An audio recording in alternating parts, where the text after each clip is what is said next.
Hi, and welcome to this edition of Here's the Thing, DPR the man, that's who I am. And I just wanted to start the show with some replies to some actual feedback that I got.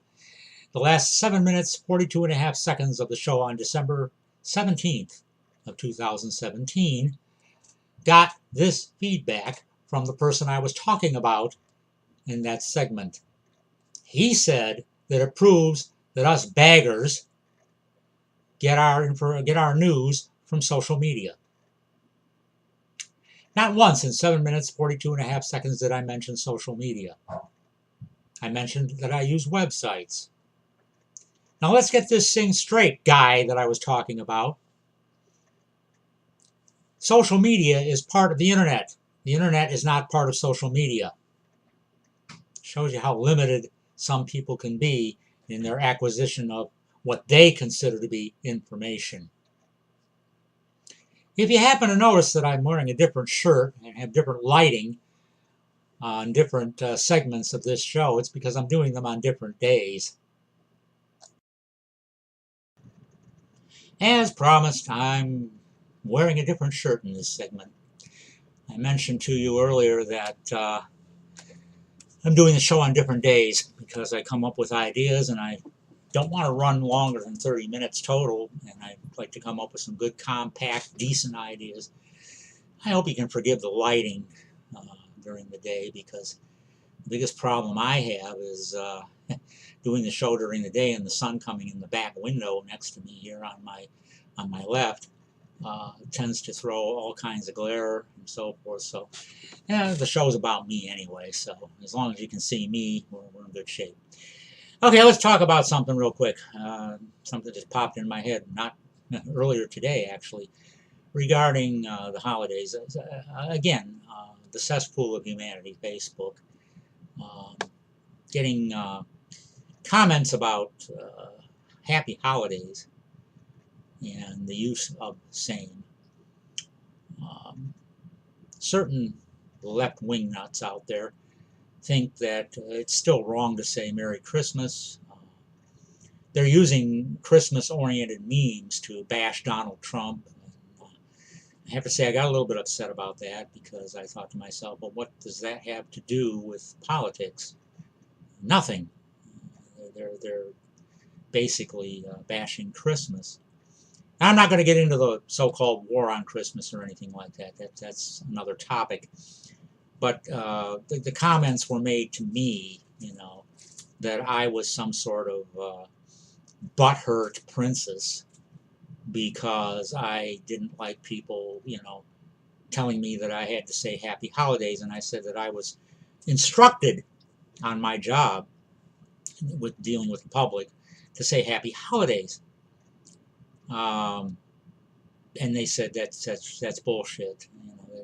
Well, I'm sorry, but that's not bullshit, because I was instructed by my employer in memos to say happy holidays, not Merry Christmas, just in case they didn't want to offend anyone. And let me put in one more point that my wife reminded me of, and they're doing it over where she works at the present time too. On the Christmas tree, you cannot put an angel on the Christmas tree. We were not allowed to put an angel. We were told in writing by the company not to put an angel on the Christmas tree. Put a bow. Let's make it holiday neutral. So I just thought I'd throw that out there. If anyone has any comments, you know how to reach the show. And let's move on to the next segment. Well, last night, as I was going to sleep, earlier in the evening actually, I noticed an interesting story, to say the least. CNN, now HLN, commentator Carol Costello has doubts about watching the movie It's a Wonderful Life because it's could it be inherently sexist? Wow. Wow. What can you say to something like that? I mean, well, let me see if I can figure out what I'll say about something like that. Scouring the internet, I found page after page after page after page that was commenting on that particular situation. And I put together some ideas. First of all, the idea that Mary Hatch Bailey, gave up a promising career to marry George. Okay. Well, in the movie, we were never told what her career might have been. We knew she went to college, while George had to stay back and run the building and loan. And we knew that she came home rather than, she went to New York for a little while, but decided to come back to Bedford Falls. In her own words, because she was homesick. Sure, she missed her home. She wanted to be home. And based on the storyline previous to that, one got the impression that she may have come back with the specific purpose of marrying George Bailey. That was her choice. She chose to come back to marry George Bailey. Not because anybody told her to, not because she was indoctrinated to the effect that she was to find someone to be subservient to for the rest of her life. That wasn't the idea. That wasn't even thought of back then. Okay, that wasn't the idea. So what would her career have been? We don't know. That wasn't part of the story. It was irrelevant and immaterial. And the objection was sustained. Okay, I love that. All right, I don't want to overuse it though. So we move on and we say to ourselves, all right, George Bailey, what about George Bailey? Was he overbearing? Was he tyrannical in his home? Was he any more or less than he should have been? Well, he had some issues. He had some problems in his life outside of the home. And back in those days, it was generally accepted that the men went to work and the women stayed home and took care of the children. Oh my God, they were in prison. I mean, how can that be? That's terrible. Oh, wait a minute, I'm getting off track here. The ultimate hero in the movie turned out to be Mary, because she was the one who pulled it all together and made George's life wonderful again, so to speak. She stood by her family. She stood by her husband. She stood by her children. She stood by her home. She stood by her ability to influence events in such a way as to make a terrible situation go away. What's more respectable than that? Did anyone disrespect her for that? Did anyone say she shouldn't have meddled? Did anyone say that she overstepped her boundaries?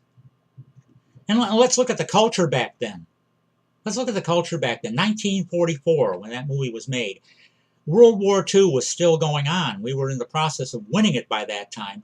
But one of the reasons why, or one of the results, I should say, of that is the fact that most of the able-bodied men were overseas on one theater or the other, fighting the Japanese and the Germans and the Italians and whatever. Okay, and the men who couldn't do that were over here, as they pointed out in the movie, running civil defense drills, making sure that the rationing was done properly, running paper drives, rubber drives, scrap drives, draft boards, so forth, working in factories. And what were a large number of women doing but working in factories? Rosie the Riveter. Remember, have you ever seen the posters about Rosie the Riveter? And showing what a hero she was? Because many women were working in factories producing weapons of war so that we would win the war. And that was what the whole country was about, winning the war. It didn't matter if you were male or female.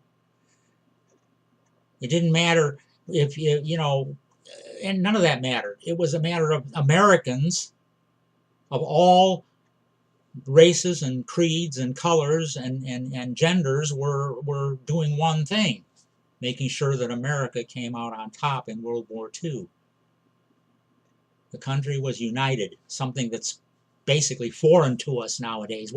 We can't be united anymore. It's wrong to be united. If we're united, it means we're oppressing someone.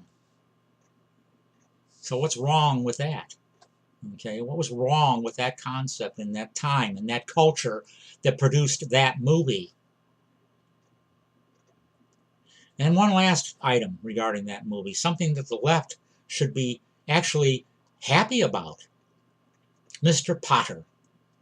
Mr. Potter, the rich white man who was oppressing the underprivileged people of all races and colors and genders that didn't have what he had, and making sure that he took everything he could get from them while giving back as little as possible. He was the arch villain. He was the terrible, awful, horrible person. No, the left should be applauding that.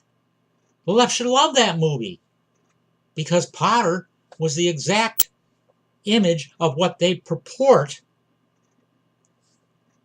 the Republicans and the conservatives and the Christians in this country to be. So they should be jumping all over that. They should be as happy as larks that Mr. Potter was the rich old white guy who oppressed everybody, because that's what rich old white guys do. That's inherent in our culture nowadays, and we need to eliminate that. We need to get rid of that. Well, George did. He got out from under Mr. Potter. He fought Mr. Potter and he won, with the help of all the people that Mr. Potter had oppressed. Isn't that amazing? Okay. So that's my commentary regarding It's a Wonderful Life, and whether or not It's a Wonderful Life should be viewed as something that we shouldn't watch. Oh, I'm sorry, there is one more point. Children watching that movie might get the wrong idea about gender roles in society. Once again, this stuff just kills me. I mean, it cracks me up, and it makes me extremely sad and sometimes angry at the same time. Because I understand the concept of entertainment. I like to be entertained. It's nice to be able to watch a movie or a cartoon or a presentation or a play or a musical or whatever it is that I choose to indulge myself with, and just be entertained and appreciate the talent of the people who are doing whatever they're doing to entertain me, and not worry about the societal implications of those things. Okay, there are no societal implications unless you put them there. And if you want to spend your entertainment time having to think all the time and make yourself into a nervous wreck over what you're watching or seeing or hearing, that's your problem. Go ahead. Be a miserable son of a you-know-what. Because most of these liberals are miserable son of a you-know-whats. They can't be happy. They have to find fault in everything.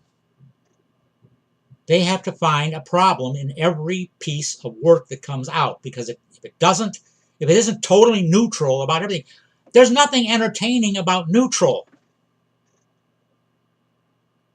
Neutral doesn't make headlines. If it bleeds, it leads. There has to be something in a piece of entertainment that hooks people, that gets them interested in the subject at least, or they won't watch. It's that simple. Okay?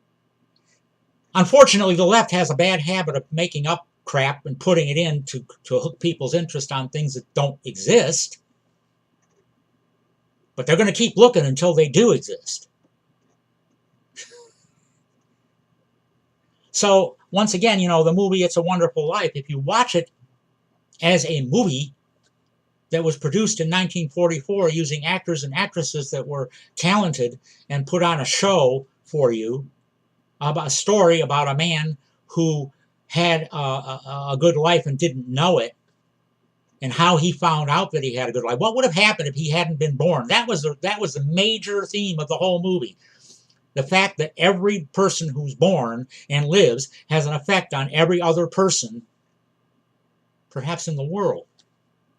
And that without that person, things wouldn't be the same, might be worse. What would it be like if one of us hadn't been born? See, that's that's the real point of that movie. It has nothing to do with Mary's career or George and Mary being husband and wife and having 4 children. It has nothing to do with the per se with the concept of Mr. Potter being a tyrant and everybody having to bow to him and then not having to bow to him. That's part of it.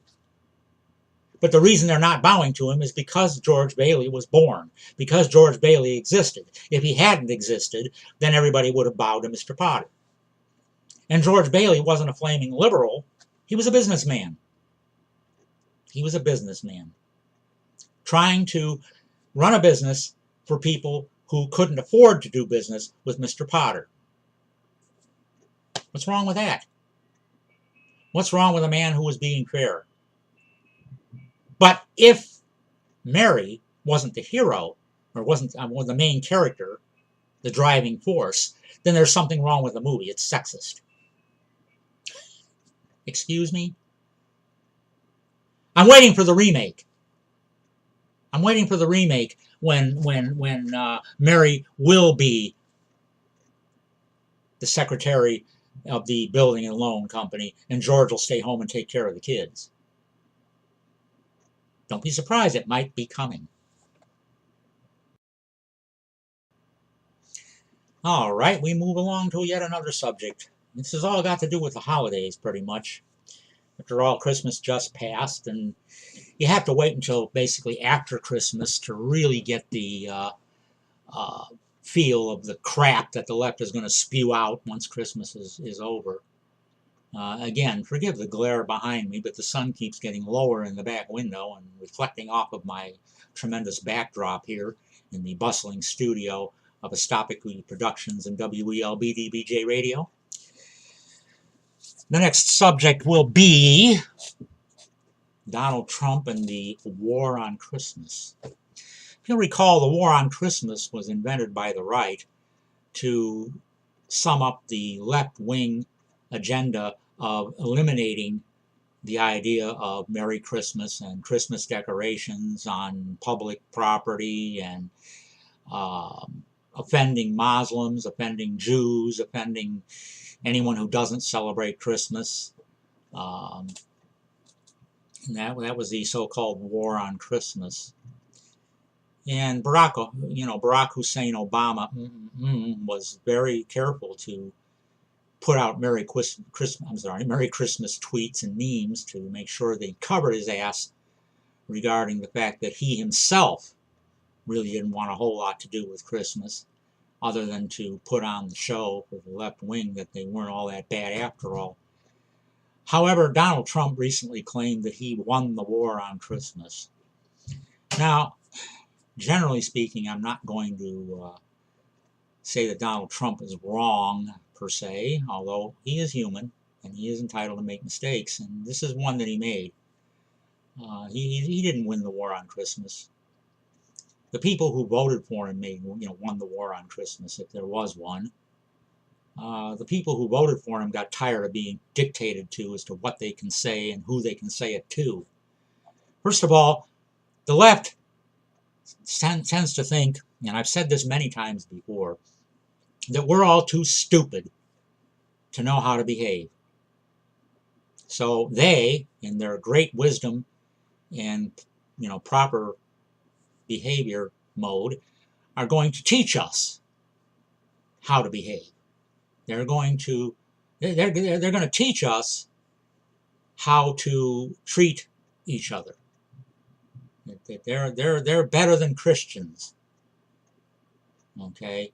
Because Christians voted for Trump, therefore they have to be bad. They voted for a racist and a bigot and a misogynist and sexist and any number of other things that we supposedly voted for. I voted for a president. I voted against Barack Obama and his agenda and the continuation thereof and worsening thereof by the potential presidency of a Hillary Clinton. Okay, that's what I voted for. I voted against that and for Donald Trump, because Donald Trump appeared to have the agenda of giving the economy back to us. And how dare he put more money in our pockets, according to a tweet that supposedly came from Nancy Pelosi, although I have my doubts. Let's get back to the war on Christmas. So, Mr. Trump, Mr. President, I wish you could watch this, but I doubt that you will. And understand that we, the voters, and I think I speak for more than just myself in this, know that, yes, you as a president, okay, are perfectly willing to say Merry Christmas and not worry about offending anyone, because you feel that people are intelligent enough to understand that you don't mean to shove Christmas down anyone's throat, even though the left thinks you're shoving it down theirs. Barack wasn't, but you are. Okay, it's different. See, when Barack says Merry Christmas, he's not trying to shove it down anyone's throat. But when Donald Trump says Merry Christmas, he's trying to shove it down somebody's throat. There's no explaining that. I mean, there's no reputation of that. It's just stupid on the surface. But, Mr. President, you need to understand that we who put you in office were the ones who got tired of being told to shut up. We who put you in office are the ones who realize that if we accidentally say Merry Christmas in front of a Jew or a Muslim or a Hindu or a Buddhist, that they have absolutely no intention of coming back in our face and telling us that we're offending them, or trying to push our holiday down their throat, or trying to force them to behave as we do.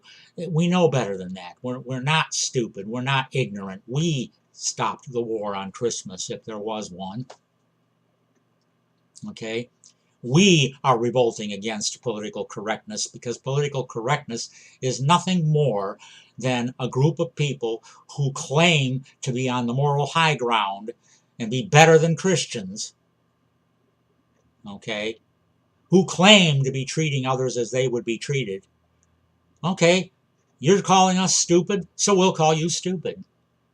You're calling us ignoramuses, we'll call you ignoramuses. You're calling us backwoods and misogynist and bigoted and racist and sexist and homophobic and xenophobic, so we'll call you all of those things. It's not going to get anybody anywhere. It's not going to change anything. The only thing it's going to do is what you want it to do, which is totally and completely divide the country along political identity politics lines. Taking small minorities of the population and turning them into something much bigger than they really are. Okay, the entire population of the country, other than illegal aliens, are citizens of the United States. Period. There are black citizens, white citizens, red citizens, yellow citizens, brown citizens, green citizens, perhaps, who knows. There are citizens from all ethnic backgrounds. There are citizens who are male and female and all the other 61 genders in between. They're all citizens.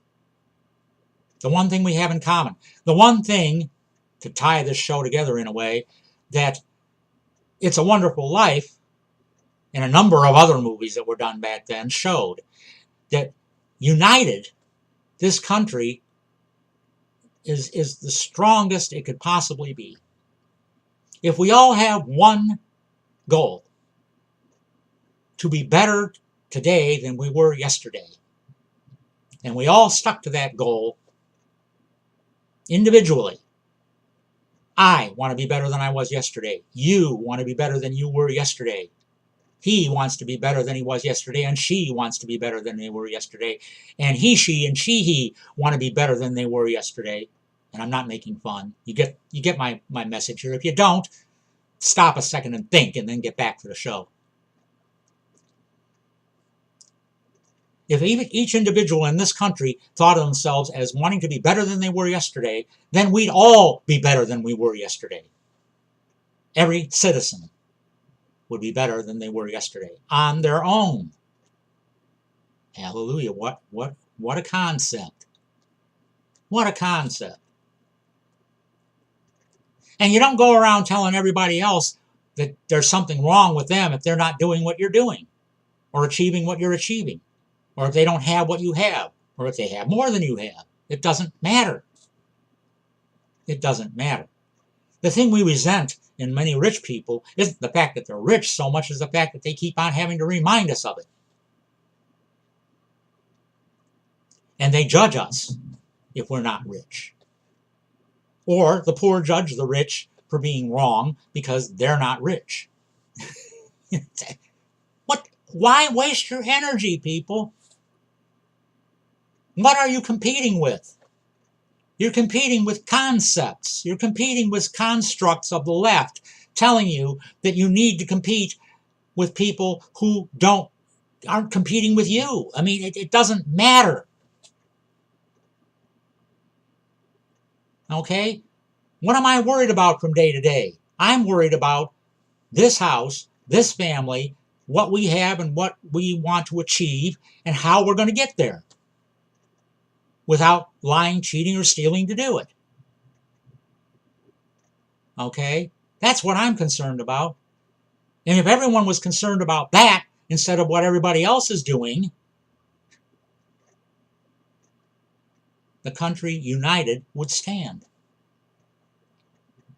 But I really got off the subject. Mr. President, you need to understand that what I just talked about is what you should be striving to impress upon us. Individual excellence. I've talked about it many times. That will win the war on Christmas and the war on political correctness. You personally aren't going to do that by yourself.